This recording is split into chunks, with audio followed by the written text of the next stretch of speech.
सर्व शिक्षा अभियान प्रारंभिक शिक्षा के लिए सरकार द्वारा व्यापक पैमाने पर चलाया जाने वाला प्रमुख कार्यक्रम है। इसे 2000-2001 में स्टेट गवर्नमेंट और लोकल सेल्फ गवर्नमेंट्स ने मिलकर शुरू किया। 2010 में the right to education act के पास होते ही सर्व शिक्षा अभियान को पूरी कानूनी देखरेख दी, ताकि सर्व शिक्षा अभियान को बुनियादी स्तर पर कार्यान्वित किया जा सके। बुनियादी स्तर पर ज्यादातर जगहों पर चीजें बिल्कुल अलग हैं, क्योंकि ये सारी योजनाएं, ये सारे प्रोग्राम्स आखिर में लोगों द्वारा ही चलाए जाते हैं। ऐसे लोग जो खास तौर पर इन योजनाओं के लिए ही नियुक्त किए गए हैं, जिन पर इन कार्यक्रमों को चलाने की जिम्मेदारी है, ये उनकी रिस्पॉन्सिबिलिटी है कि ये सारी योजनाएं उन लोगों तक पहुंचे जिन्हें इनकी जरूरत है। लेकिन इतना कुछ करने के बाद भी जो सेवाएं इन जरूरतमंद लोगों तक पहुंचती हैं, उसका आंकड़ा है 100 में से सिर्फ 10।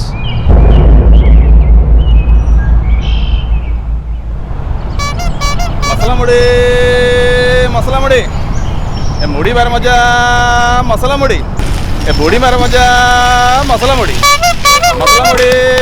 मसला मुड़ी जाल मुड़ी बुड़ी बार मजा।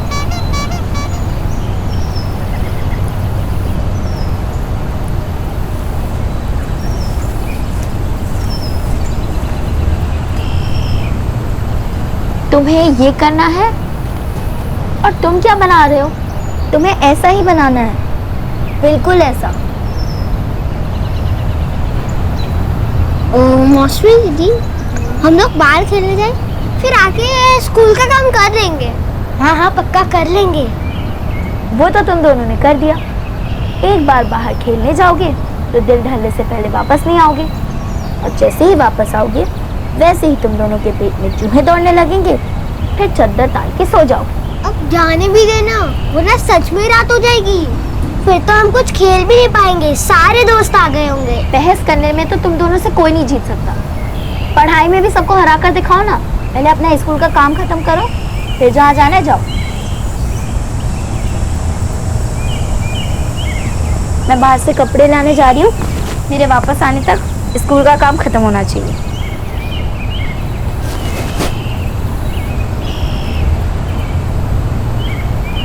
ये तो दादागिरी है। बड़ी है तो मतलब वो अपनी मनमानी करेगी। मैं भी एक दिन बहुत बड़ा होऊंगा और फिर उसे बताऊंगा।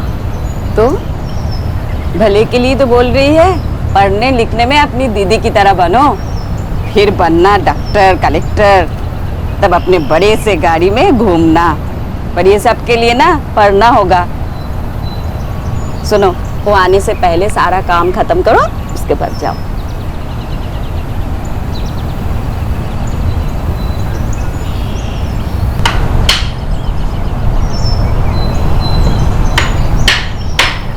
अरे नारायण, ये दोनों कुर्सियां आपने को कल तक देनी है।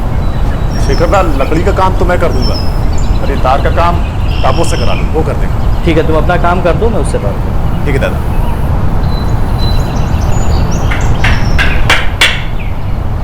पिला माने आज आम संख्यार स्थानीय मान विषय जाना, जमीक मुझे लिखी 1, 10, 100, 1000, अयुत, लक्ष, नियुत, कोटि। और संख्या लिखी कौन? 4, 3, 5, 1, 3, 2, 9, 8। 8 स्थानीय मान हूँ 8, 1, 9 स्थानीय मान हूँ 9, 10, 2 स्थानीय मान हूँ 200, 3 स्थानीय मान हूँ 3000। अच्छा पिला माने, तुम्हें माने वर्तमान यही संख्याटी को निज नोटबुक रे लिख, आ प्रत्येक संख्यार स्थानीय मान मते जण।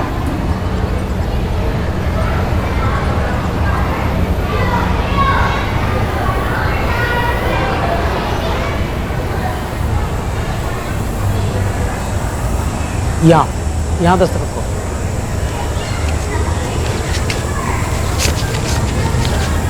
ये लो, यहाँ साइन करो।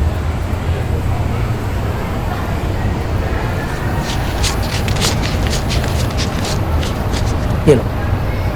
दादा, मेरे दोनों भाइयों का वजीफा मैं ले लूँ? उनका अभी नहीं आया है, जैसे ही आएगा मैं बता दूँगा। उसके लिए उनको खुद ही आना होगा, तो मुझे रिकॉर्ड में लिखना होगा। ठीक है दादा।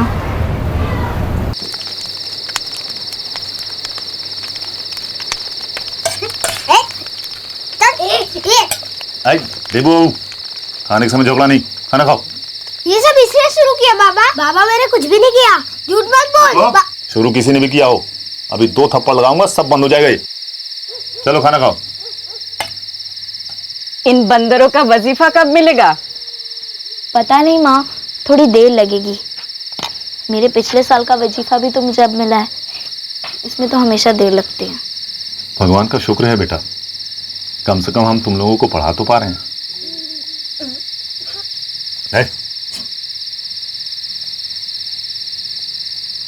एक गरीब लेकिन खुशहाल परिवार, जो भी था जितना भी था सब उसी में खुश थे। बच्चे स्कूल जा रहे थे, एक बेहतर कल की तरफ कदम बढ़ा रहे थे। माँ बाप उन्हें देखकर खुश थे। वो जानते थे कि उनके बच्चे पढ़ लिख कर अपने पैरों पर खड़े होंगे और पूरे परिवार के लिए अच्छा वक्त आएगा। लेकिन एक दिन एक ऐसा हादसा हुआ जिसने उनकी दुनिया ही बदल दी।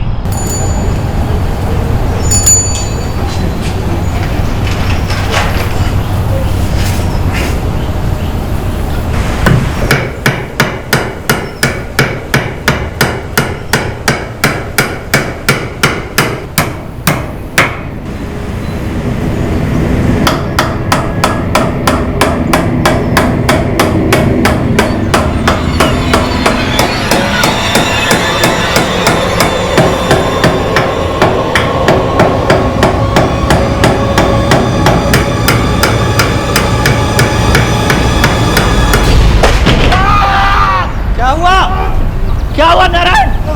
अरे मैं बात कर नारायण भाग के अरे चंदन बसन इसका पैर निकाल।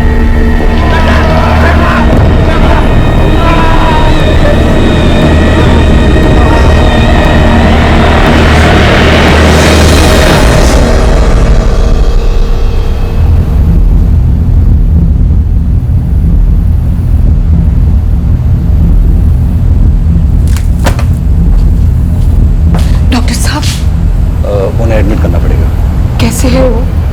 डॉक्टर साहब की हड्डी टूटी है क्या? नहीं, हड्डी नहीं, कहीं कोई नस दब गई है। इनके शरीर का दाहिना हिस्सा पूरा सुन पड़ गया। मुझे लगता है कि शायद इन्हें रक्तस्राव कर गया। क्या? इसीलिए उनको एडमिट करना पड़ेगा और अच्छे से जांच करनी पड़ेगी।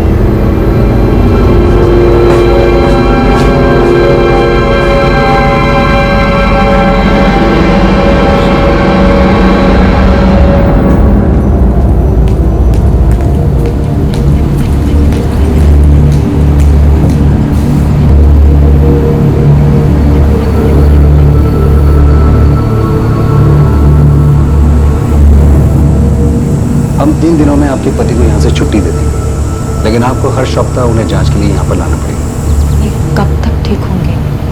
माने पहले जैसे चलना फिरना कब शुरू करेंगे? अब ये बताना तो बड़ा मुश्किल काम है। देखिए, हो सकता है कि कुछ महीने लग जाए या फिर हो सकता है कि थोड़ा सा ज़्यादा समय लग जाए। लेकिन एक बात है कि आपको इनका ध्यान रखना पड़ेगा। आपके पति को लकवा हुआ है।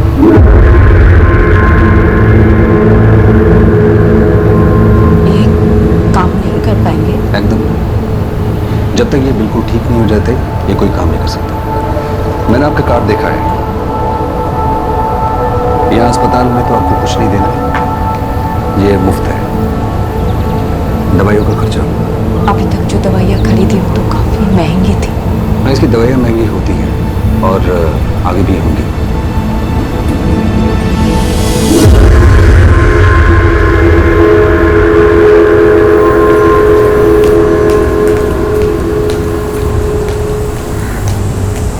मौसमी, सुनो, तुम यहाँ बाबा के पास रुको, मैं कुछ काम ढूंढने की कोशिश करती हूँ।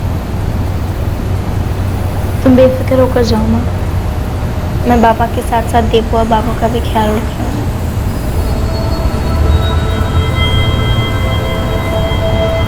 माँ, लेकिन तुम जाओगी कहाँ और क्या काम करोगी? अब तक तो नहीं पता। मैं शिखर बाबू के पास जाऊंगी और भी लोग हैं, सबसे बात करूंगी। कुछ ना कुछ तो करना ही होगा ना बेटा।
ये लीजिए।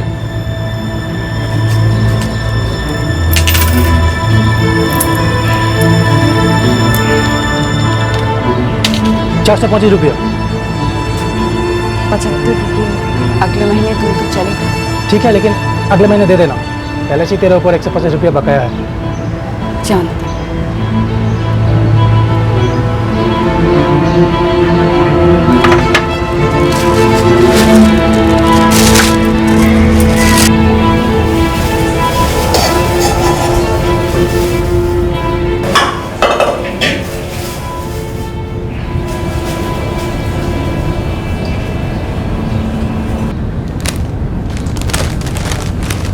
दीदी, हाँ मैं कल का बासी खाना ले लिया, ठीक है ना? हाँ हाँ ठीक है, पूछने की जरूरत नहीं है। जो भी कुछ बचा कुचा रहता है ना, ले लिया कर, ठीक है?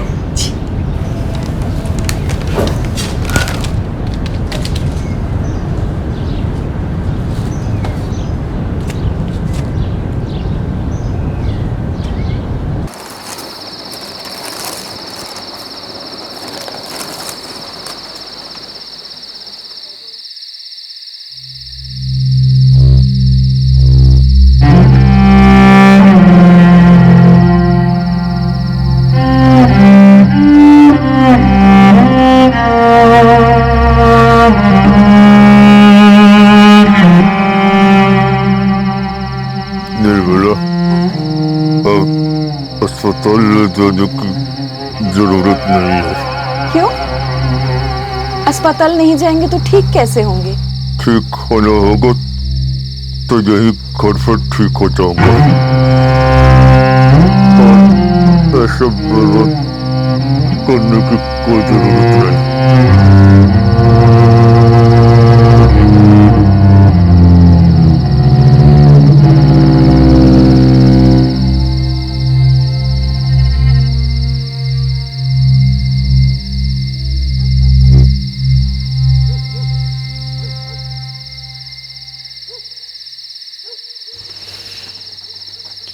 माँ, तुम परेशान मत हो। मैं पढ़ लिख कर ना कुछ बनूंगी। अब ये तो नहीं पता क्या बनूंगी, लेकिन उसके बाद मैं तुम सबका ख्याल रखूंगी और हमें कोई परेशानी नहीं होगी। जानती हूँ बेटा।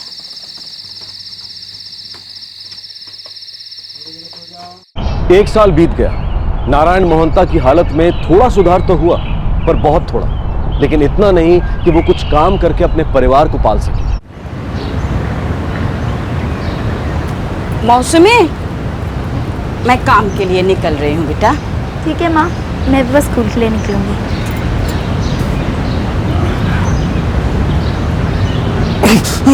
बाबा बाबा बाबा संभाल के। बाबा आप आराम करो। एक साल से तो आराम ही कर रहा हूँ बेटा।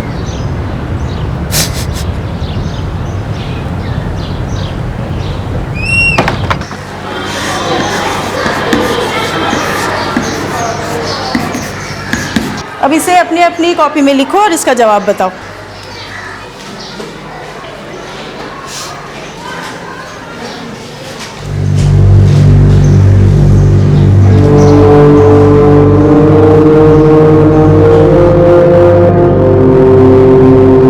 दादा, मैं माँ से कह दूंगी। किंतु जरा जल्दी करना, साल शुरू हो गया है और तुम्हें अपनी एडमिशन फीस भी देनी है। जी दादा। देखो बाबू, जल्दी चलो।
माँ, वो स्कूल की फीस देनी है। जानती हूँ बेटा। सबने दे दी है। अभी तो बिना फीस की क्लास में बैठने दे रहे हैं, लेकिन ज्यादा दिन तक बैठने नहीं देंगे। अगले महीने कोशिश करती हूँ बेटा। तू तो जानती है इस घर में जो कुछ आते हैं, घर के खर्चे और तेरे बाबा की दवाइयों में खर्च हो जाती है। खाने के नाम पर भी रेहान भाई के घर के बच्चे कुछ ऐसे पेट पाल रहे हैं हम। जानती हूँ अम्मा, मैं तो बस आपको बता रही थी।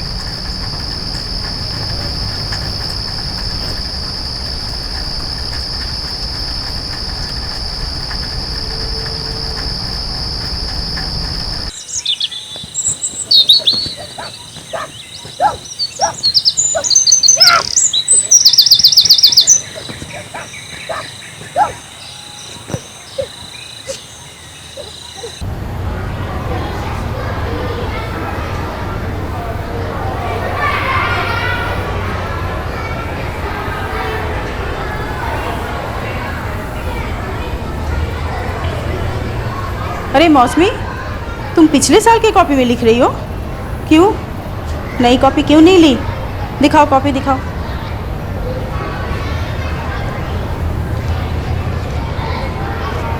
अरे ये क्या? तुम तो कॉपी के पीछे की कवर में ही लिख रही हो। मौसमी, तुम एक होनहार छात्रा हो, तुम्हें तो इन सब चीज़ों का ख्याल रखना चाहिए कि नहीं? अब ऐसे लिखोगी तो याद कैसे करोगी कि कहाँ क्या लिखा? हाँ, एक नई कॉपी ले लो। चल।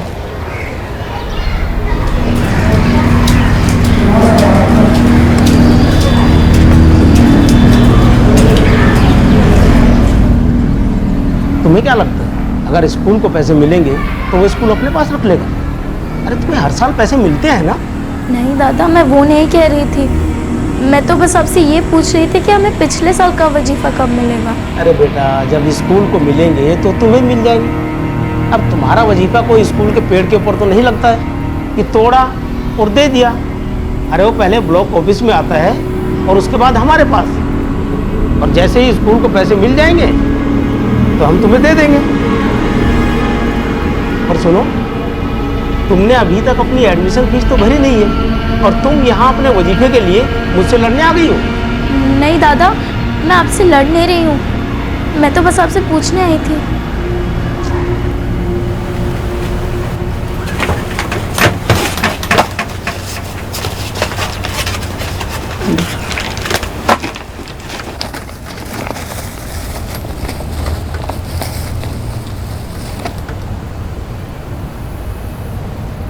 क्या ढूंढ रही हो बेटा? कुछ नहीं पापा, देख रही हूँ कि कोई पुरानी कॉपी मिल जाए। अभी की सारी कॉपियाँ और पेंसिल ख़त्म हो गई हैं।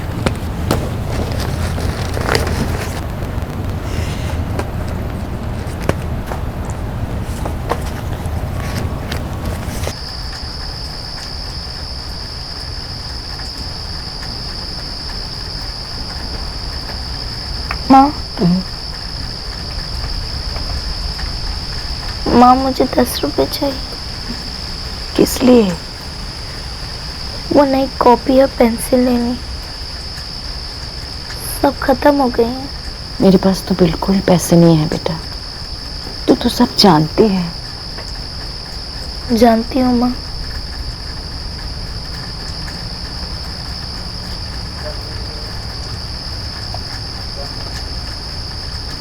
चलो बच्चों, अब जल्दी से इस सवाल का जवाब बताओ।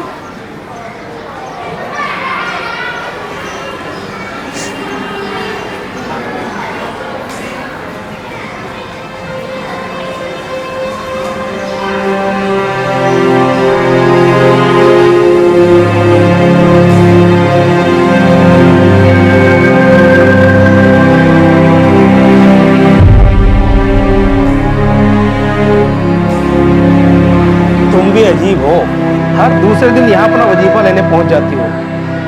अरे कोई करोड़ों का खजाना है स्कूल के पास जो पैसे निकाल कर तुम्हें दे दूँ? दादा, मेरे पास तो लिखने के लिए कॉपी भी नहीं है, पेंसिल भी खत्म हो गई है। अगर पैसे मिल जाते तो मैं नई कॉपी और पेंसिल ले लेती। स्कूल से एक आदमी जाकर रोज वहाँ ब्लॉक ऑफिस में बैठता है कि वो पैसे दे दे। अब रोज रोज उनके जाने पर जो खर्चा होता है उसके लिए मुझे ही सुनना पड़ता है ना। अब जब ब्लॉक ऑफिस ही पैसे नहीं दे रहे तो मैं कहाँ से ला कर दूँ? अरे मैं भी यहाँ स्कूल में काम करता हूँ, कोई जादूगर तो हूँ नहीं कि हवा में हाथ घुमाया और पैसे हाजिर। और अगर कॉपी पेंसिल नहीं है तो तुम अपने पैसे से खरीद लो। तुम वजीफे पर ही जिंदा हो क्या?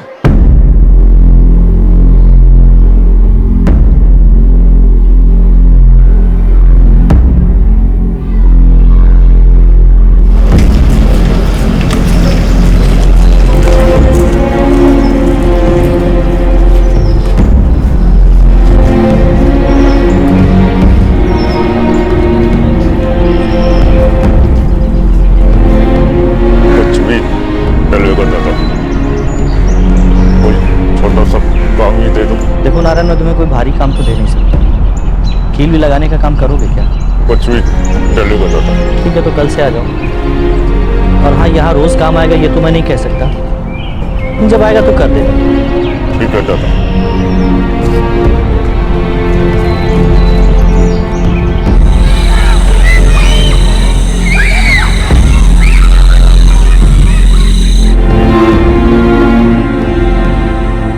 बेटा, ये काम पहले जैसा नहीं है, पर कुछ तो करना होगा ना। अब देखो ना, तुम्हारा मर्द दिन रात लगकर किसी तरह से ये खोज चला रही है। अगर ये काम मिलता है तो, और इससे मिलने वाले पैसे बचते हैं तो तुम्हारा कॉपी और पेंसिल जरूर ला कर दूंगा। 10 रुपए बहुत ज्यादा है हमारे लिए बेटा।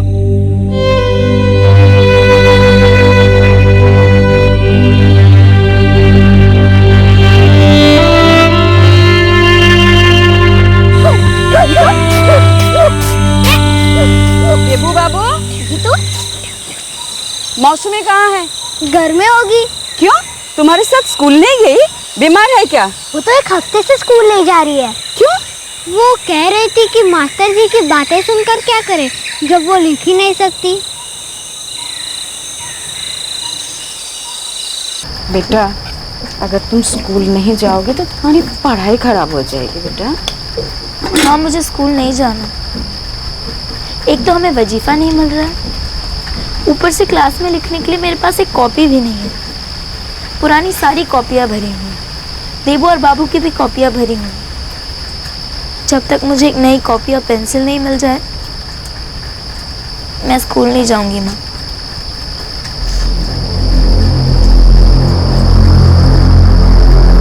मैं कुछ करती हूँ।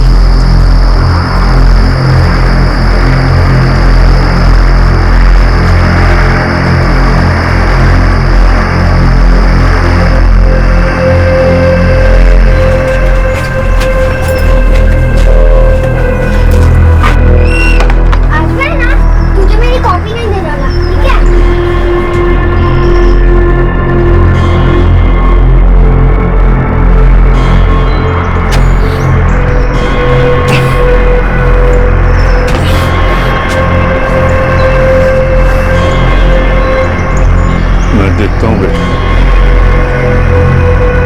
अगर कुछ मिलता है तो देखता हूँ।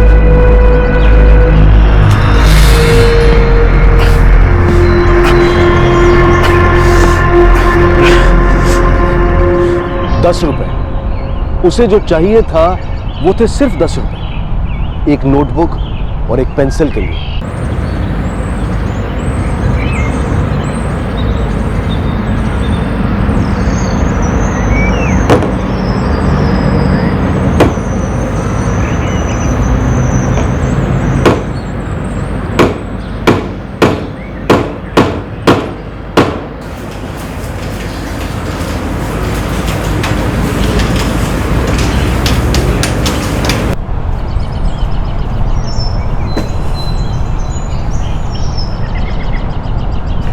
तुम लोग को बाहर खेलने जाना है? हाँ, जैसे कि तू जाने देगी।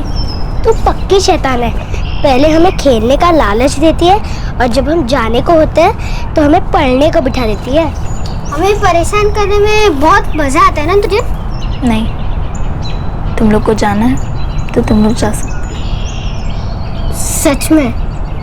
ये हमें उल्लू बना रही है। नहीं, तुम लोग जाओ।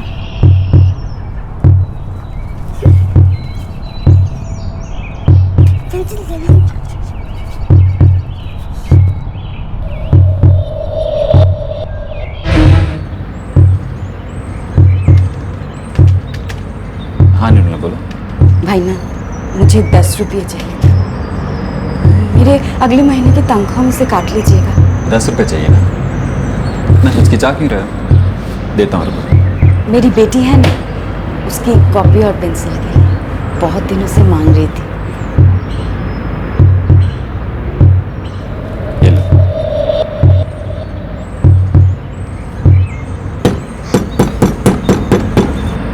कौन है?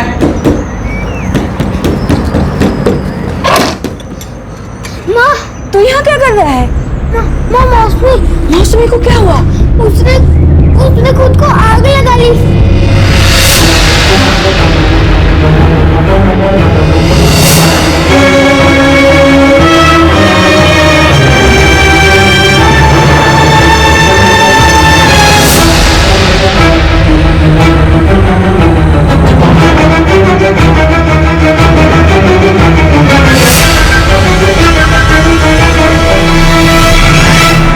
अरे भाई मौसम कहीं जिम दिखला यहाँ लोग कहीं मला से पूरा जोड़ी जाइए से। हाँ हे भगवान बंशी नहीं होता को। मौसमी! मौसमी! मौसमी! चंदा! चंदा, मौसमी कहाँ निकला? मेरे पति और सारे लोग उसे अस्पताल लेके गए। क्या हुआ था? क्या हुआ? कौन चिल्ला रहा है? वो मौसमी नहीं, वो अंदर है। मौसमी! मौसमी! मौसमी! मौसमी! मौसमी! मौसमी! मौसमी! मौसमी!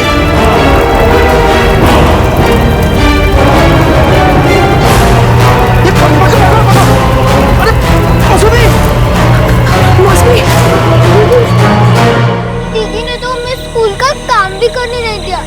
बोला कि बाहर जाकर खेलो। हम लोग बाहर गए, फिर अंदर क्या हुआ हमें नहीं पता। चलो चलो अस्पताल चलते हैं। किट रेडी करो, आओ फास्ट फास्ट। दादा, मौसमी कहाँ है? मौसमी अंदर है, डॉक्टर साहब देख रहे हैं उसे।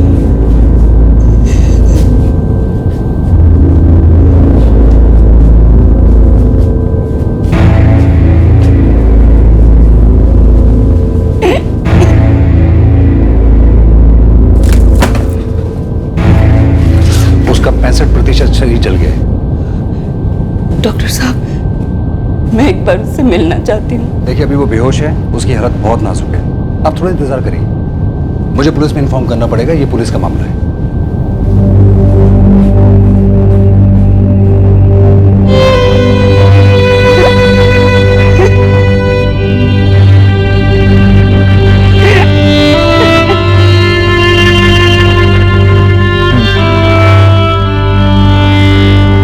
निर्मला की बेटी ने खुद को जला लिया है।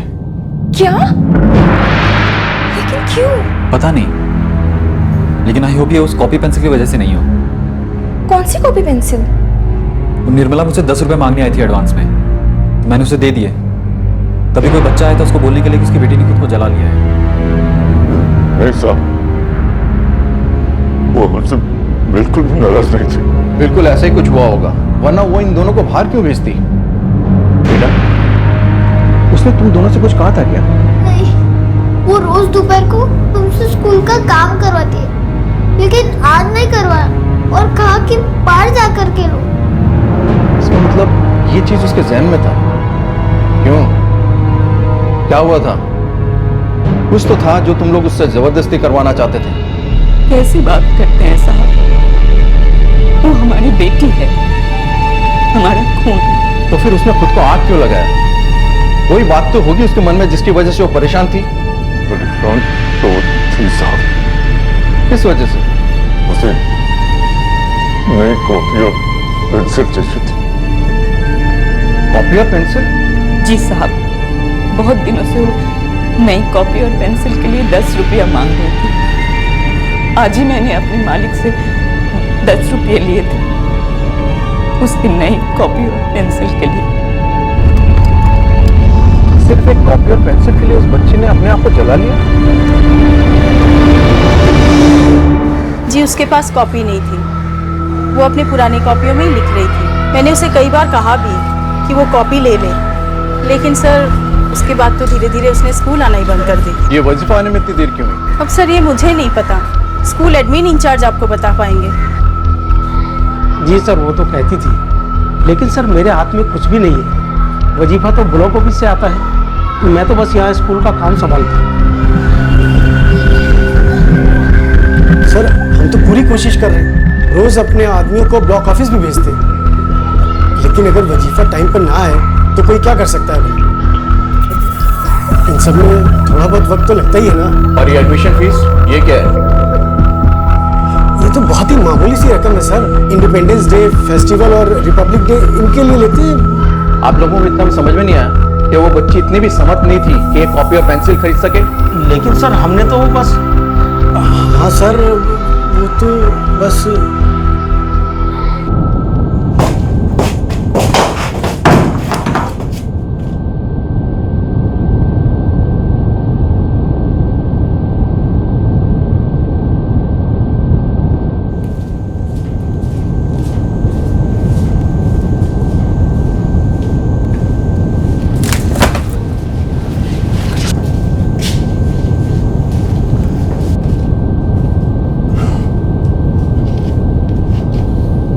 सॉरी, हम मौसमी बचा नहीं पाए।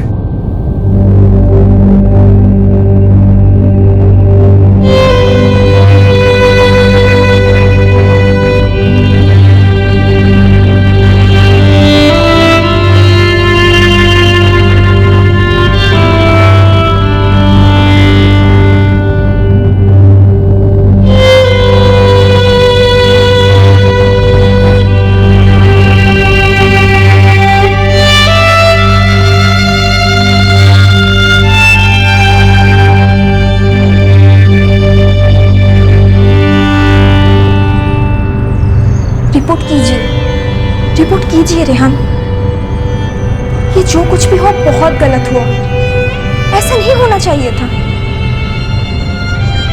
ये सोचकर भी मेरी रूह कांप जाती है। अब कुछ कीजिए रेहान।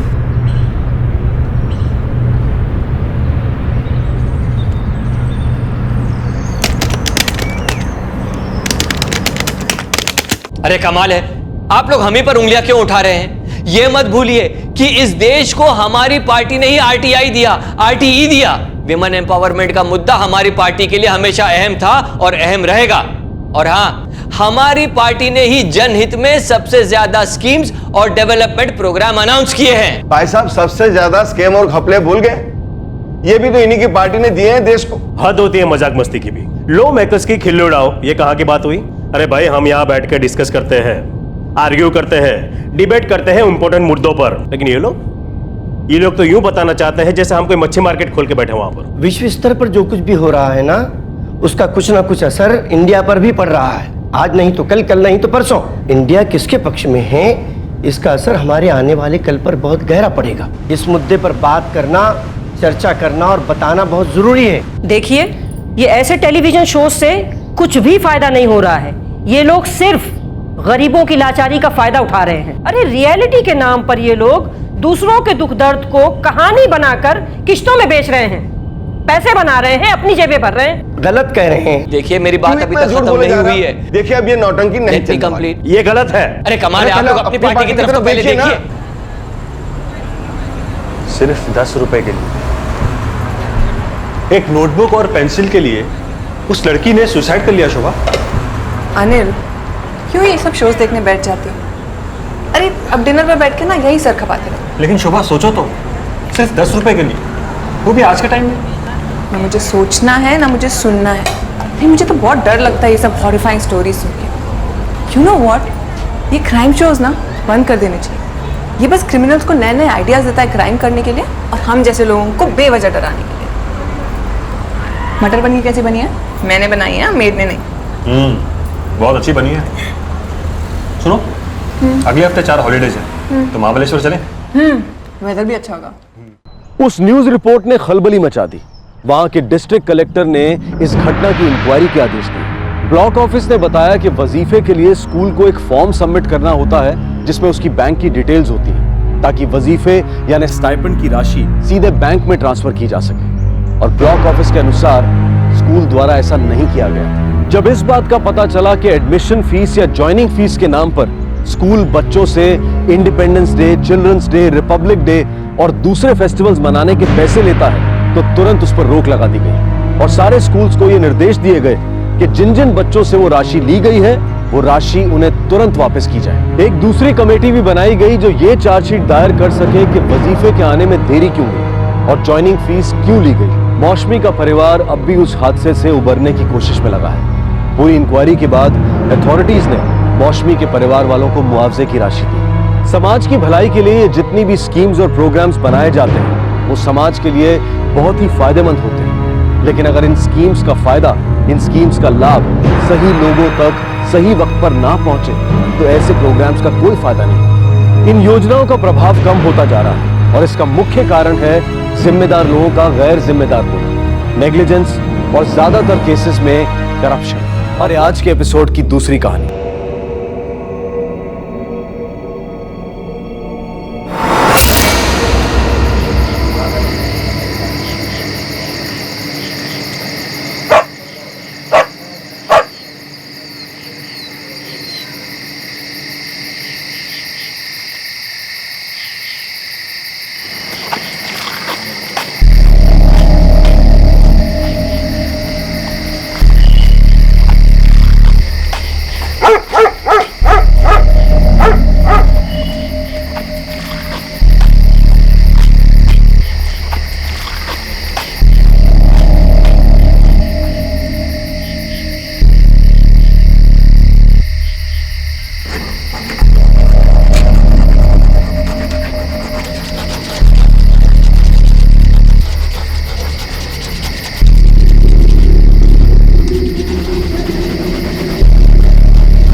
साहब लगभग 3 किलो का माल गया है चोरी में। अभी तो सीसीटीवी कैमरा लगाया था। चोरना माहिती होता तभी सीसीटीवी बंद किया उन्होंने। हो, इसीलिए सबसे पहले उन्होंने बाहर का सीसीटीवी कैमरा तोड़ा और अंधेरे का फायदा उठा के अंदर आया और सारा सीसीटीवी फुटेज भी ले, जो भी रिकॉर्ड किया था सब कुछ। आप लोगों को किसी पे शक है? ऐसा लगता तो नहीं, लेकिन क्या कहे साहब, हो भी सकता है। एक काम करा, अपने सारे वर्करों की लिस्ट, उनका नंबर, एड्रेस और सारी डिटेल्स इधर दे दो। ठीक है साहब। और चोरी में जो भी गहने चोरी हुए हैं उनकी लिस्ट भी। ठीक है सर। बोला ब्रेसलेट्स, चांदी से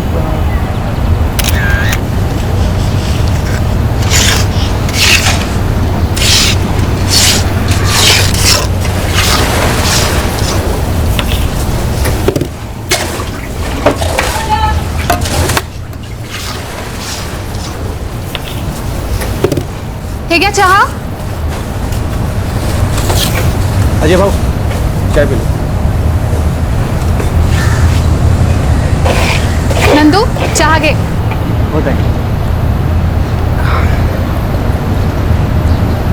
नंदू 2 हफ्ते में ये सारा काम पूरा हो जाएगा ना? ताई हो जाएगा पक्का, तुम्ही घाबरू नको। काय घाबरू नका रे, 3 दिवस झाले, इतना ही काम हुआ है अब तो। ताई शुरू में काम थोड़ा धीरे ही चलता है, लेकिन देखना 2 हफ्ते के अंदर पूरी दीवार खड़ी हो जाएगी, कलर प्लास्टर वगैरह सब हो जाएगा। हाँ हो ही जाना चाहिए। वो क्या है ना, इस साल हम गणपति इथेच बसवणार आहे।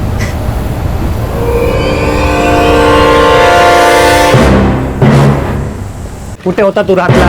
अरे साहब आप सुनो ना साहब, अरे उसका नहीं था ही ना सब। डंडे पड़ेंगे ना, डंडे तेरे को तो एक ही कहानी बार बार दोहराएगा तू। अरे सुबह कॉलम में वापस आए, आई सब मालूम है तू भी शामिल था। कौन है तेरा लीडर? साहब मैं नहीं था साहब। आपने तो मेरा घर चेक किया साहब, कुछ भी तो नहीं मिला आपको साहब। घर में नहीं मिलता, लॉकअप में मिलता है। साहब मैंने कुछ नहीं किया साहब। जाएगा ना साहब मैंने कुछ नहीं किया साहब।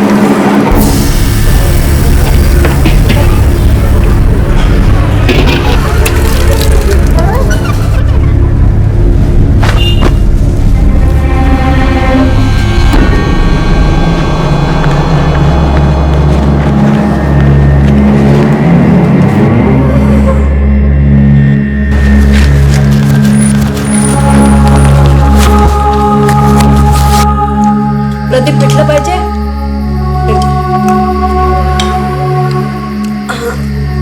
नंदू काम कसं चाललं तुझं? चांगलं चाललं. ये काम खत्म होने के बाद कल्याण वाली साइड पे तेरे लिए काम ढूंढ के रखा है. प्रदीप तेरा काम कैसे चल रहा है? अच्छा चल रहा है दादा. अभी 1 साल और काम चलेगा. तो तू एक काम कर, तू उसी काम में लगा रहे. कर्जत वाली साइड पे एक काम है जिसे मैं देख लेता हूँ. हो चालेल. बस बस.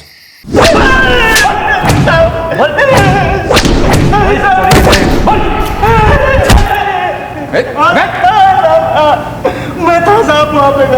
यानी किधर है? और वो अविनाश था साहब मेरे साथ. तुम दोनों ही थे? गेड़े में गिनता है मेरे को. और कौन कौन था? नंदू था साहब.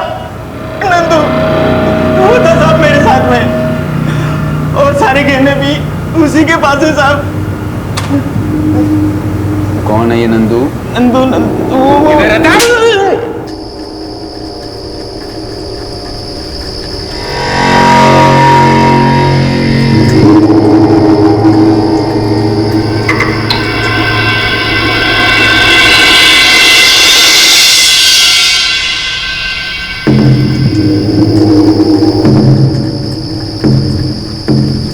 तीन भाइयों का एक परिवार, सभी कंस्ट्रक्शन साइट में काम करने वाले दिहाड़ी मजदूर थे. सबसे छोटा भाई जिसके पास फिलहाल एक घर के काम का छोटा सा ठेका था, उसका नाम अब एक ज्वेलरी शॉप की चोरी में सामने आया था.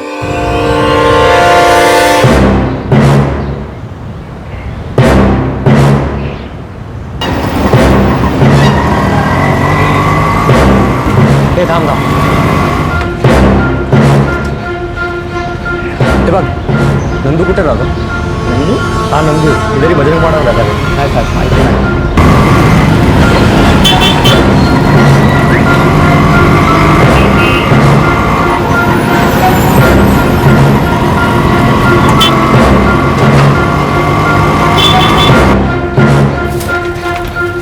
अरे यहाँ कोई नंदू बोल गए? एक नंदू गावित है साहब, मजदूरी करता है. नंदू गावित? हाँ वही नंदू. कुछ है साहब? वो अगली गली में मिलेगा. गोपाल भाव के यहाँ काम पे लगा है, वो आंगन बनवा रहे हैं.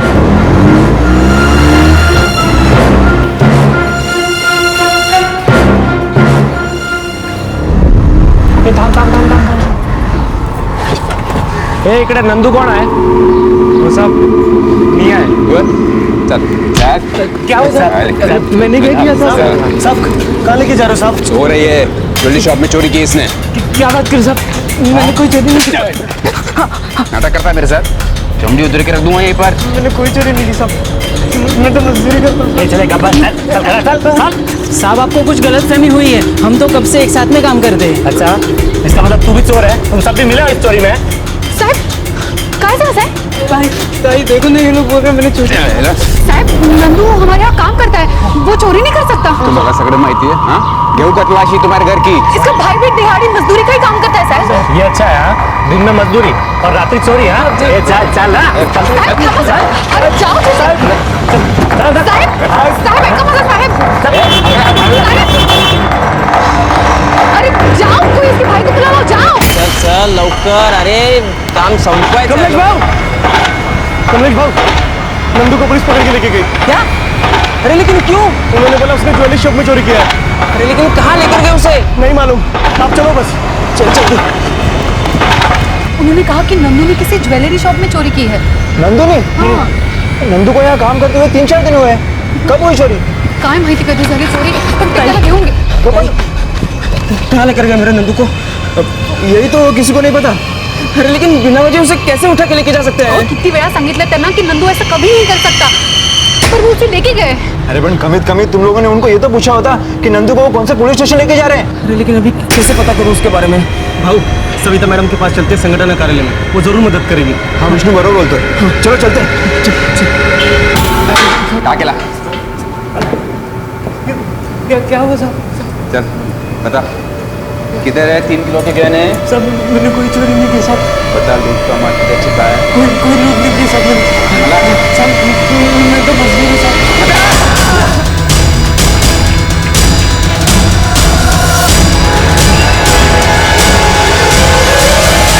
आप लोगों को नहीं पता है कि उसे कौन से थाने लेकर गए?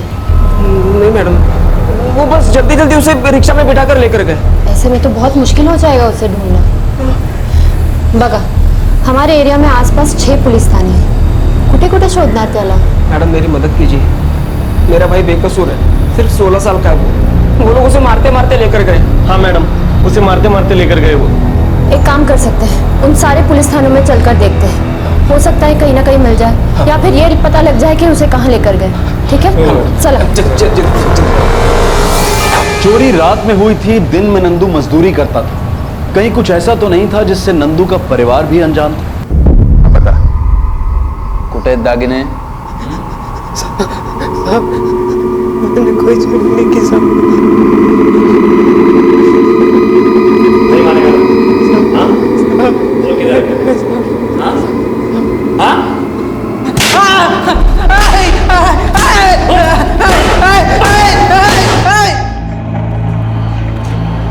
नहीं मैडम, नंदू गावित नाम की कोई एंट्री नहीं है। 2 कांस्टेबल्स लेकर गए। आपको पता है कि कौन से थाने लेकर गए होंगे? साहब एक थोड़ा लंबे कद का था और एक थोड़ा छोटे कद का। अरे बाबा ये तो कितने हवलदार है और कितने थाने। एक काम करो, आप जैसे यहाँ पूछताछ के लिए आए ना, वैसे बाकी के थाने में भी जाके पूछताछ करो। जाओ। अगर आज सुबह अरेस्ट किया होता तो यहाँ लिखा होता, मालूम होता हमें। सिर्फ 16 साल का बच्चा है साहब, कोई चोर वोर नहीं है। ये सब ठीक है, लेकिन पहले पूछना चाहिए था ना कि उसे कहाँ लेके जा रहे हैं। वो बोले कोई ज्वेलरी शॉप चोरी का मामला है। कहाँ पर हुई है ऐसी कोई चोरी? ए गावड़े हो, तुझे मालूम है कोई ज्वेलरी शॉप में चोरी हुई है क्या? भला माहित नहीं। कौन से एरिया में चोरी हुआ? एरिया का ही तो पता नहीं है। पता नहीं तो मालूम कैसे चलेगा? ऐसी चोरी तो रोज जगह जगह होती है। कोई आइडिया आसपास कहीं कोई गहने चोरी की? कब हुई थी ये चोरी? पता नहीं साहब, मेरे भाई नंदू को गलती से उठा के लेके गए इस चोरी के लिए। हम तो सिर्फ इतना जानना चाहते हैं कि उसे कहाँ लेकर गए। अरे तो फिर ऐसा बोलो ना, मुझे लगा कि तुम्हारे कोई गहने चोरी हुए हैं। लोखंडे, मेरे को डेट नहीं मालूम, कोई नंदू है जो अरेस्ट हुआ है गहने चोरी के चक्कर में। उसका भाई आया है, वो उसके बारे में जानना चाहता है। देखिए 2 दिन पहले बमता नगर एरिया में एक चोरी हुई थी। आप लोग बमता नगर पुलिस स्टेशन चले जाइए, वहाँ पर एक चोरी की कंप्लेंट दर्ज की गई होगी।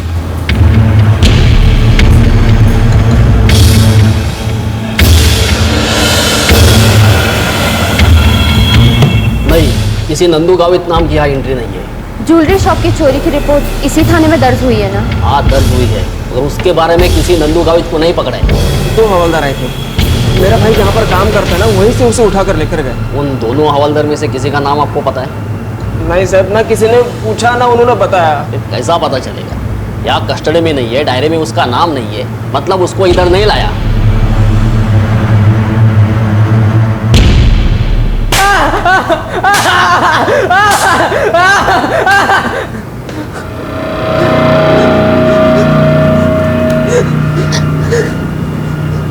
बड़ी जाड़ी चमड़ी का।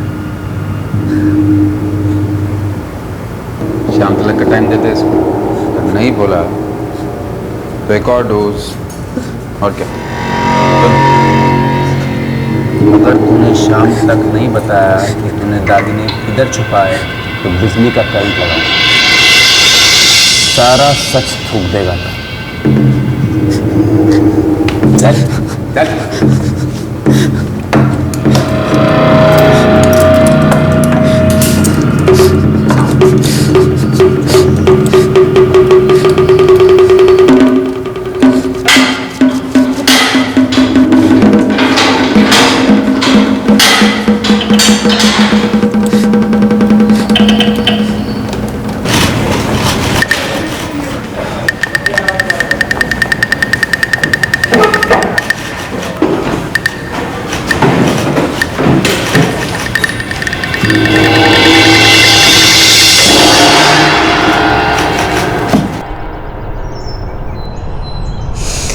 जाने कहाँ ले गए उसे। किसान में होगा मेरा बच्चा। किसी को नहीं पता कि उसे कौन से पुलिस स्टेशन लेकर गए, लेकिन सबको छोड़ के नंदू पे ही क्यों शक किया उन लोगों ने?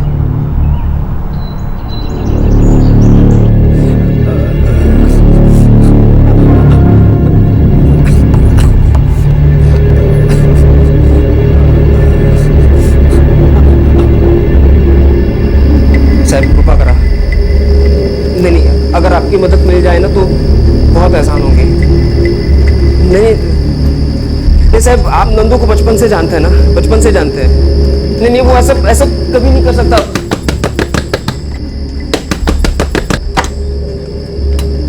अरे नंदू ममता नगर पुलिस स्टेशन मध्ये आहे। क्या? हो, ममता नगर पुलिस स्टेशन?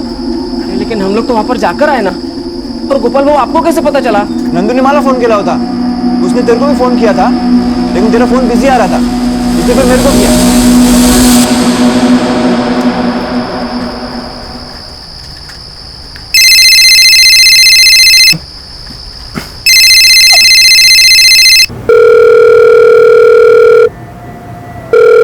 हेलो गोपाल बाबू, नंदू बोल रहा हूँ। नंदू? अरे नंदू आयस कुठे तू? तेरा भाई तेरे को ढूंढने के लिए सारे थानों के चक्कर काट रहा है। मैं ममता नगर थाने में हूँ। कमलेश दादा को बोला कि वो मुझे आकर ले जाए। ये लोग मुझे छोड़ रहे। दादा को फोन लगाया लेकिन लग रहा नहीं। हाँ ठीक है, तू काळजी करू नकोस, मैं अभी कमलेश को बताता हूँ। जल्दी आ बाबू।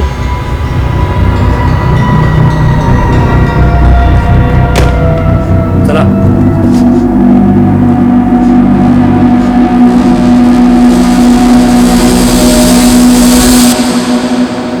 नंदू बहुत कमजोर और डरा हुआ लग रहा था। जाओ जल्दी जाओ, उसे वो छोड़ रहे हैं।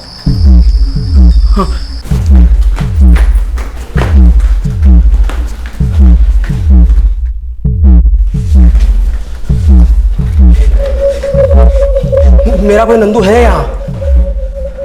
आए लेकिन दोपहर को जब मैं आया था तब तो आपने वो दोनों हवलदारी तो लेकर गए थे नंदू को अपने साथ। कहाँ है नंदू? लॉकअप में हे मात्र बस थोडे त्याला या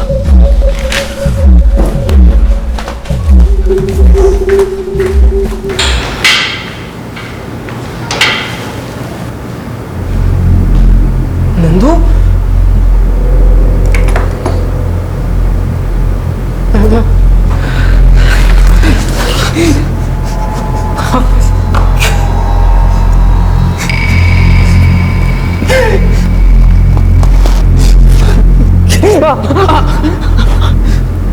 दादा, इन लोगों ने मेरे को बहुत मारा।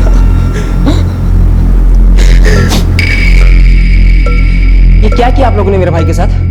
क्यों किया ऐसा? बोलू नको, संदिग्ध आहे ये। आणि या आता मी याला सोडतोय, लेकिन कल इसे थाने में आके हाजिरी देनी होगी।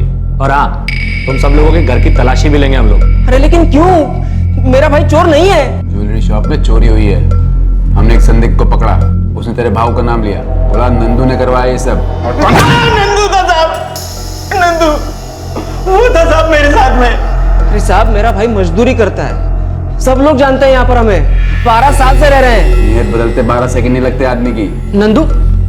नंदू तो उस इलाके का पुराना बदमाश है, नंदू खुपरे। मतलब आप लोग नंदू खुपरे को ढूंढ रहे थे और उसके बदले मेरे भाई को उठाकर लेकर आए, क्योंकि इसका नाम भी नंदू है। हमें खबर मिली थी कि जो चोरी में गहने लूटे गए हैं वो नंदू के घर छिपाए गए हैं। वो था साहब मेरे साथ में, और सारे गहने भी उसी के पास है साहब। कौन है ये नंदू? हो नंदू तो जेल में है, किसी चोरी के मामले में अंदर गया। मतलब बेल पे बाहर आया फिर चोरी किया? चेक करना पड़ेगा, वो बजरंगपाडा इलाके का है। हे बघ, नंदू कुठे राहतो? नाही साहेब, माहिती नाही। हाँ बोल मात्र। वो नंदू कुपरे तो अभी भी जेल में ही है। इसका मतलब ये कोई और नंदू है तो जरूर को नंदू ही। चल पता करते हैं। चला।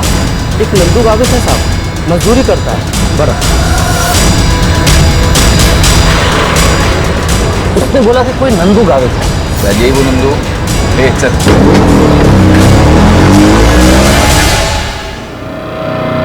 तो आपने मेरे भाई को गलत पकड़ा और उसे इतनी बुरी तरह से मारा पीटा भी? जबान संभाल के बोलने का। हाँ, संदिग्ध है ये। अब सुन, युद्ध ये ना नहीं तुझा खड़ाची तलाशी घेना, लेकिन उसके पहले नंदू को थाने में सुबह सुबह हाजिर देने के लिए भेज देने का, समझा ना? अरे इसको एक सबक समझ के याद रखना। चल जा अभी।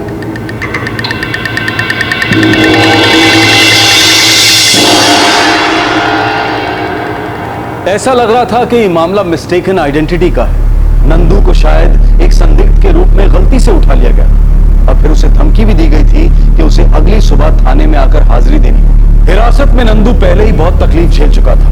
हाजिरी की धमकी से वो कांप उठा और ये एक दुखद अनहोनी की वजह बन गई।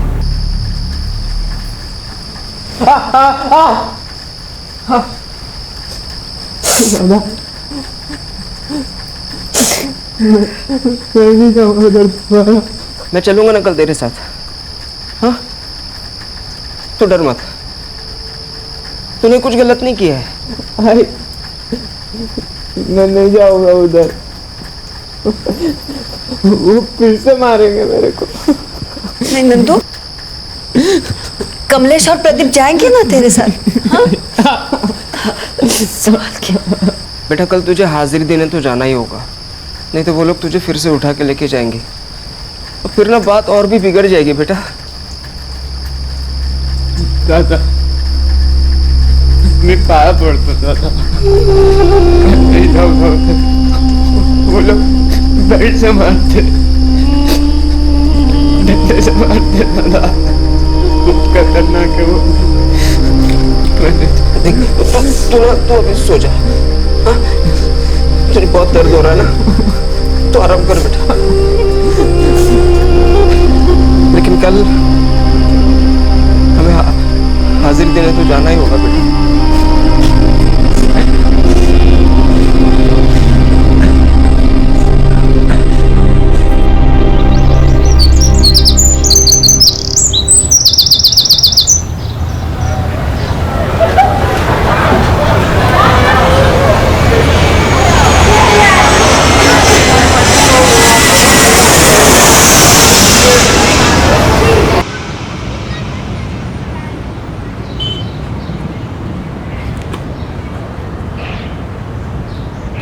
नंदू बेटा हाजिरी के लिए तैयार हो जा। नंदू उठ जा बेटा, तैयार हो जा। देख मैं और प्रदीप हम दोनों चल रहे हैं तेरे साथ, तुझे कुछ नहीं होने देंगे।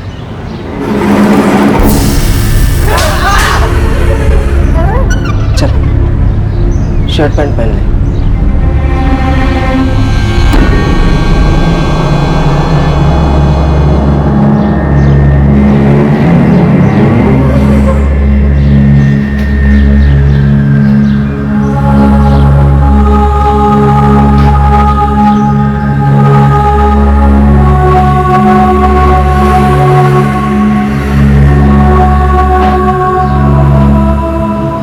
कपड़े बदल के आता।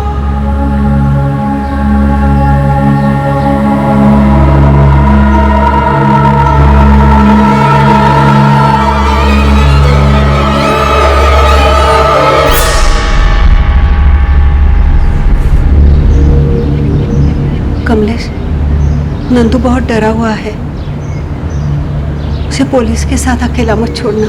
मैं एक मिनट के लिए भी नंदू को अपनी आंखों से अलग नहीं होने दूंगा। छोटा भाई है मेरा, मेरे बेटे जैसा। वो लोग हमारे साथ जो चाहे कर सकते हैं। किसी के यहाँ कुछ चोरी हो गया तो उन लोगों ने मेरे बच्चे को मारा, लेकिन किसी को कोई फर्क नहीं पड़ा। हम गरीब लोग जिंदगी भर तकलीफ में जीते हैं और उन लोगों को लगता है कि इनको और थोड़ी तकलीफ दे दी तो फर्क पड़ेगा। बेटा तैयार हुआ कि नहीं? नंदू देर हो रही है, बाहर आ जा।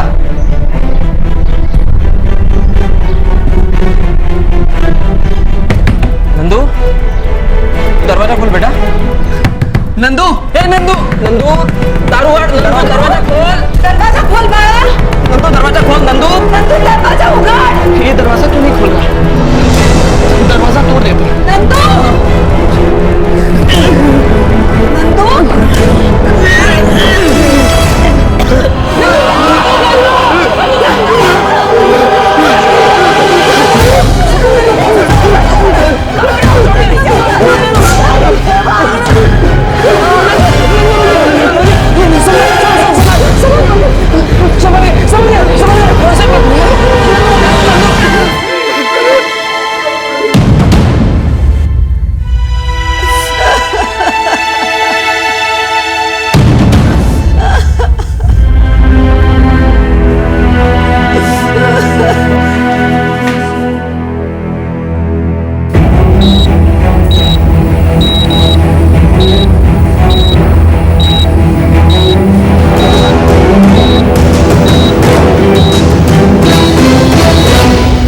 सजा इन लोगों को जरूर मिलेगी। भला का नहीं बोलवलं? कल ही उसे घर लेकर आए थे, कह रहा था वापस थाने नहीं जाएगा। मैंने कहा उससे मैं चलूंगा तेरे साथ, प्रदीप चलेगा, लेकिन हम लोग नहीं जानते थे कि वो इतना डर गया कि खुद की जान लेने की कोशिश करेगा। तुम अभी के अभी मेरे साथ चलो, पुलिस थाने चल के किसी बड़े ऑफिसर से बात करते हैं, और अगर जरूरत पड़ी ना तो ऊपर तक जाएंगे। कमाल है, आप लोगों ने एक लड़के को हिरासत में लिया और उसकी डायरी में एंट्री तक नहीं की। जानते हैं अभी किस हालत में है वो? देखिए मैडम, मैं इस मामले की पूरी इंक्वायरी करूँ, सब पता लगाऊं। आप पहले एफआईआर दर्ज कीजिए, और अगर नहीं करना चाहते तो बता दीजिए, मुझे आपके सीनियर से बात करनी होगी। हे बघा मॅडम, तुम्ही आधी शांत व्हा। ये कोई शांत होने वाली बात है? पहले शुरू में आपने एक लड़के को फालतू में टॉर्चर किया, उसके बाद अगले दिन उसे पुलिस स्टेशन आकर हाजिरी देने की धमकी दी। अभी जाके देखिए वो किस हाल में पड़ा हॉस्पिटल में। अहो मी म्हणालो ना, मैं कुछ करता हूँ। कीजिए, अभी एफआईआर दर्ज कीजिए। ये जो कस्टोडियल टॉर्चर हुआ है ना आपके थाने में, इसके खिलाफ। लेकिन मैडम मुझे पहले इस मामले की जांच तो करने दीजिए, मुझे इस बारे में कुछ पता नहीं। आप विश्वास रखिए, मैं कुछ ना कुछ जरूर करूँगा। ये वक्त है एक्शन लेने का। अगर आपने कुछ नहीं किया और उस लड़के को कुछ हो गया ना, तो इसके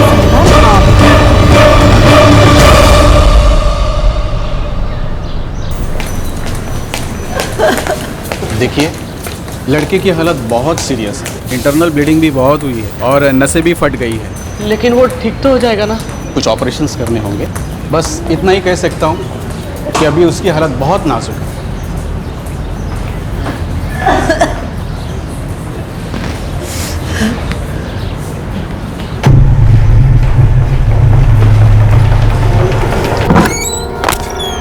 काय रे, काय केलं तुम्ही?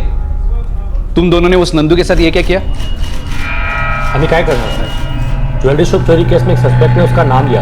अरे पर पहले का उसका कोई पुलिस रिकॉर्ड था? तुमने उसकी घर की तलाशी ली?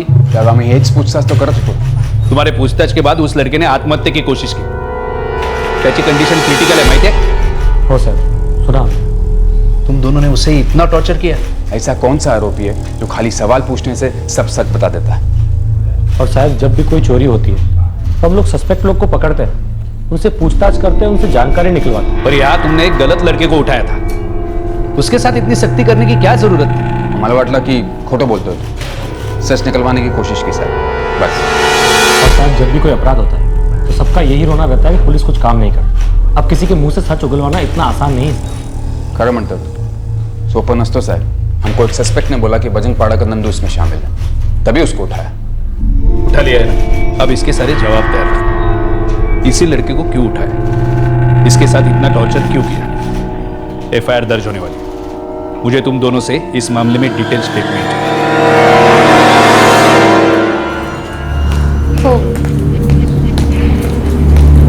उसे जबरदस्ती उठाया गया था, फिर पूरे दिन पुलिस थाने में रखकर उस पर टॉर्चर किया गया है। ममता नगर पुलिस थाने। हो हेलो, एक मिनट आई, उसके बड़े भाई से तेरी बात करवाती हूँ।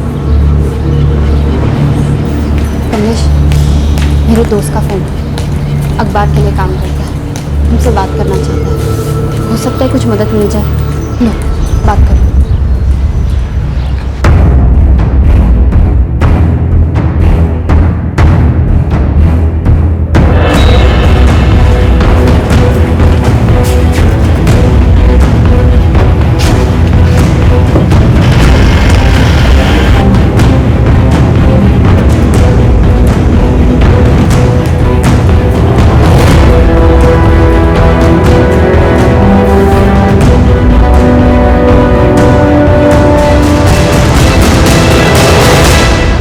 सर, नंदू गावित एक सस्पेक्ट था।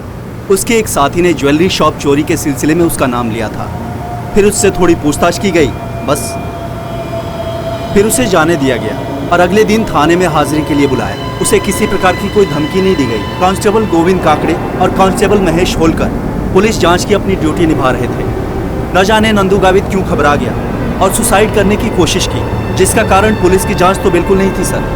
इसलिए मैं आपसे इन दोनों की जमानत मंजूर करने की रिक्वेस्ट करता हूँ। जमानत मंजूर की जाती है।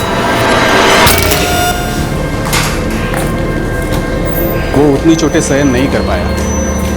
दिमाग में ऑक्सीजन की सप्लाई भी बंद है। वो ठीक तो है ना? वो अब नहीं रहा।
ऐसा लग रहा है पूरी बस्ती यहाँ आई है।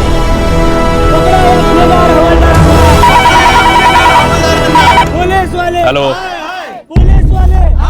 Good afternoon sir. Okay sir. संगठन वाले कमिश्नर ऑफिस के बाहर प्रदर्शन कर रहे हैं। ते दोघ जण कुठे आहेत? कॉन्स्टेबल गोविंद, कॉन्स्टेबल महेश साहेब, त्यांचे सेल फोनही बंद आहेत। सिर्फ एक दिन के विरोध प्रदर्शन के दबाव में आकर ये मामला क्राइम ब्रांच के हवाले कर दिया गया है। क्राइम ब्रांच ने दोनों हवलदारों गोविंद काकड़े और महेश होलकर के खिलाफ अम्पेयरमेंट टू सुसाइड यानी आत्महत्या के लिए उकसाने का आरोप लगाया है। साथ ही साथ उनके खिलाफ गैर कानूनी तरीके से हिरासत में रखने और चोट पहुंचाकर गलत बयान कबूल करवाने का भी आरोप लगाया गया है। यह अदालत कांस्टेबल गोविंद काकड़े और कांस्टेबल महेश होलकर इन दोनों के जमानत का आदेश रद्द करती है और उन्हें तुरंत प्रभाव से हिरासत में लेने का आदेश देती है। आत्महत्या के लिए उकसाने के आरोप के बाद अदालत ने उन दोनों हवलदारों की जमानत खारिज कर दी है। उन्होंने अब हायर कोर्ट में एंटीसिपेटरी बेल की रिक्वेस्ट की है। अदालत अपना फैसला देने से पहले नंदू गावित की पोस्टमार्टम रिपोर्ट का इंतजार करेगी। पुलिस का कहना है कि ये दोनों हवलदार इस वक्त कहां हैं, इस बात का उन्हें कुछ मालूम नहीं है। फिलहाल ये दोनों पहुंच से बाहर हैं।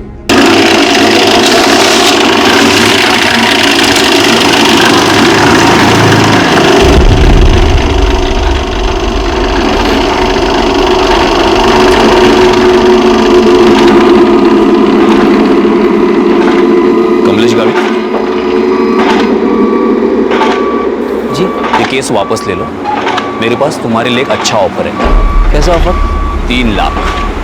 3 लाख मेरे भाई के लिए? 11 साल पहले हमारे बाबा गुजर गए। तब से मैंने उसे पाला पोसा, भाई नहीं, बेटा था वो मेरा। जो भी हुआ गलत हुआ, लेकिन अब कुछ भी कर ले वापस तो नहीं आएगा ना। तो ये मामला घसीट के क्या फायदा, और तुम केस जीत भी जाओगे तो क्या मिलेगा? ऐसा रख ले, काम आएगा। हाँ, पैसे तो काम आएंगे। हम लोग गरीब जो है, पैसों की कीमत हमसे ज्यादा और कौन समझ सकता है। लेकिन हम लोग मेहनत से और ईमानदारी से पैसा कमाते हैं। चाहे कितने बुरे हालात क्यों ना हो, हम लोग बेईमानी कभी नहीं करते। मेरा भाई नंदू भी बहुत ईमानदार था, उसने कभी चोरी नहीं की, चुपचाप काम करता था। लेकिन तुम लोगों ने उसे ही चोर ठहराया। मैं तुम्हारा दुख तकलीफ समझता हूँ, लेकिन जरा सोचो, वक्त के साथ ये तकलीफ, ये दुख सब दूर हो जाएगा, लेकिन ये लड़ाई, ये केस चलती रहेगी, घसीटती रहेगी, न जाने कब तक, और तुम्हें भी चूसती रहेगी, घूट कूट करके पी जाएगी। एक बात मानो, तो पैसा ले लो, हमारे काम आएगा।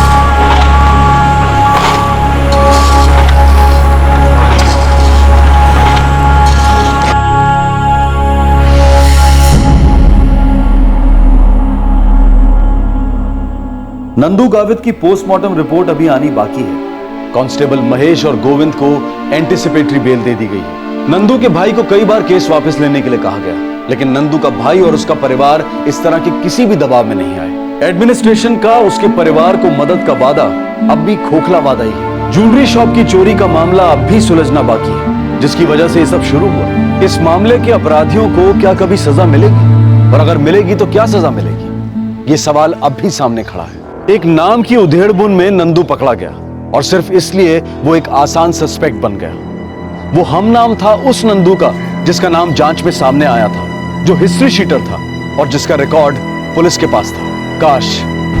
काश एक बार डबल चेक कर लिया होता। एक जवान लड़के को पकड़कर उसे इतनी बेरहमी से टॉर्चर करने से पहले जरा सी सावधानी बरती होती। कहना मुश्किल है, क्योंकि जिन्होंने इसे पकड़ा था और उस पर अत्याचार किया था, उनके लिए वो कौन था ये शायद मायने ही नहीं रखता था। वो शायद ये किसी के साथ भी करते जो भी उनके हत्थे चढ़ जाते। पुलिस थाने जाने के ख्याल भर से नंदू की रूह कांप गई। उसे अपनी जान लेना आसान रास्ता लगा। किसी अपराध को सुलझाने में, मुजरिम तक पहुंचने में पुलिस जिस तनाव और दबाव से गुजरती है, वो हमें भी समझ में आता है। उनके तरीके कितने कठोर और कितने सख्त हैं, ये वो खुद भी जानते हैं। वो खुद इस बात की समझ रखते हैं। लेकिन किसी भी पकड़े गए सस्पेक्ट के साथ ऐसा क्रूर व्यवहार माफी के काबिल नहीं। हम उम्मीद करते हैं इसकी सजा भी उतनी ही कठोर होगी। आपसे फिर मुलाकात होगी क्राइम पेट्रोल सतर्क में एक और नए केस के साथ। तब तक अपना ख्याल रखें, सुरक्षित रहें और याद रखें, सही वक्त सही कदम, सतर्क रहें। जय। इस तरह के और भी एपिसोड देखने के लिए हमारे चैनल को सब्सक्राइब करें और बेल आइकन दबाना ना भूलें।